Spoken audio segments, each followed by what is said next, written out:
Hagamos un ejemplo de integral de un sólido que proviene de una esfera, pero sin usar coordenadas esféricas. Calculemos el momento de inercia del sólido que se obtiene al cortar una esfera con un cilindro cuyo eje es un diámetro de la esfera. El momento se calcula respecto del eje del cilindro.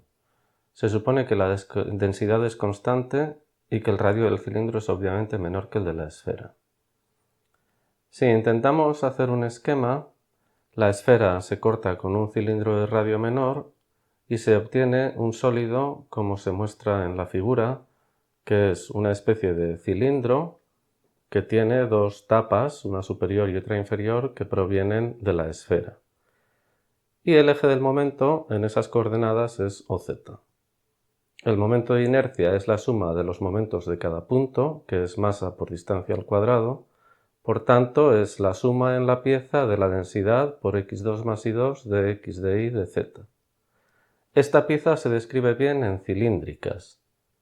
Si escribimos las ecuaciones de la esfera y del cilindro, la parte que corresponde al cilindro quedaría con un seno de phi al cuadrado en esféricas. El cambio a cilíndricas es conocido. Polares en x e y la z se deja. El jacobiano es ρ.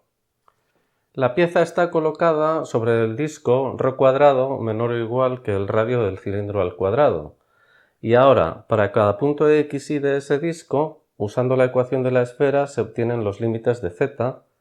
Por tanto, para un disco xy tenemos la z delimitada entre dos funciones. Y ahora ya podemos aplicar el teorema de Fubini, pero en segmentos verticales.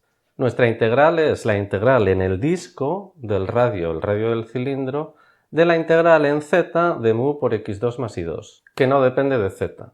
Por tanto, mu por x2 más y2, por la diferencia entre los extremos de integración de la z, que queda lo que se ve, cambiando a coordenadas polares, es decir, las cilíndricas que hemos hecho antes, nos queda una integral en θ y en ρ, en la que no hay que olvidar incluir el jacobiano, es decir, una integral de dos variables que es más fácil de lo que parece pese a que haya una raíz cuadrada.